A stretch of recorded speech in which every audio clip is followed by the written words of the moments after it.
আইপিএলে ভোটের মাঠেও মুস্তাফিজুর রহমান জয়ী। স্টার্কের চেয়ে মুস্তাফিজ বেশি উইকেট পাবেন। আইপিএলের এবারের মুস্তাফিজের দল পাওয়া নিয়েও ছিল বেশ শঙ্কা। সম্প্রতিকালে যে ফরম্যাটটা ঠিক মুস্তাফিজ সুলভ ছিল না তার দল, অনেকটা অপ্রত্যাশিতভাবে চেন্নাই সুপার কিংস দলে ভেড়ায় তাকে। মূলত পিচকের 16 উইকেটের কথা মাথায় রেখেই কাটার মাস্টারকে দলে টানে 5 বারের চ্যাম্পিয়নরা। সেই আস্থার প্রতিদানও দলকে দিচ্ছেন মুস্তাফিজ। এখন পর্যন্ত আসরের সর্বোচ্চ উইকেট শিকারী যে তিনি। তবে আইপিএলে গত আসরটা মোটামুটি বেঞ্চে বসেই কাটিয়েছেন মুস্তাফিজুর রহমান। তবে এবারের হিসেব ভিন্ন। চেন্নাই সুপার কিংসের অন্যতম প্রধান বোলিং ভরসা মুস্তাফিজুর রহমান। কাটার আর সোলারে মনোমুগ্ধকর প্রদর্শনী দেখাচ্ছেন ডেভিস। মাঝে দেশে ফিরতেই হওয়ার এক ম্যাচ মিস করছেন তিনি। প্রতিটি ম্যাচই চেন্নাইয়ের একাদশে ছিলেন মুস্তাফিজ।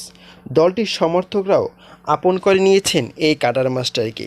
তবে অন্যদিকে মিচেল স্টার্ক এবার আইপিএলে ফিরেছেন দীর্ঘ 8 বছর পর।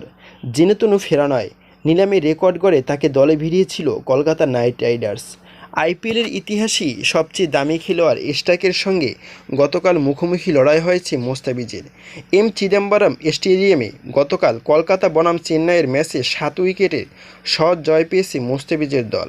মুখোমুখি লড়াইয়েও জয়ী মুস্তাফিজ। বল হাতে দেখিয়েছেন দারুণ নৈপুণ্য। স্টার্কের উইকেটটিও পেয়েছেন তিনি। তবে গতকালের ম্যাচ সামনে রেখে IPL-T20.com একটি জরিপ চালায়। সেখানে প্রশ্ন করা হয় মুস্তাফিজ এবং স্টার্কের মধ্যে কে সবচেয়ে বেশি উইকেট শিকার করবেন। এই জরিপে বেশিরভাগ সমর্থকদের ভোট পেয়েছেন কাটার মাস্টার মুস্তাফিজুর রহমান, যিনি একমাত্র বাংলাদেশি আইপিএল খেলোয়াড়। শতকরা 83% মানুষই মনে করেন এবারের আইপিএলে স্টার্কের চেয়ে বেশি উইকেট শিকার করবেন মুস্তাফিজ। অন্যদিকে স্টার্কের বক্সে গেছে মোটে 17% ভোট।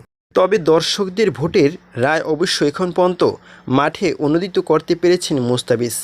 এক ম্যাচ কম খেলেও আসরের সর্বোচ্চ উইকেট শিকারী তিনি। 4 ম্যাচ খেলে মুস্তাফিজ সংগ্রহ 9টি উইকেট। দেশে ফেরার আগে 3 ম্যাচে 7 উইকেট নিয়ে সর্বোচ্চ উইকেট শিকারী ছিলেন মুস্তাফিজ। কিন্তু বিশেষ সংক্রান্ত কার্যক্রম শর্তে দেশে ফের পর পার্পল ক্যাপ হাতছাড়া হয় মুস্তাফিজের।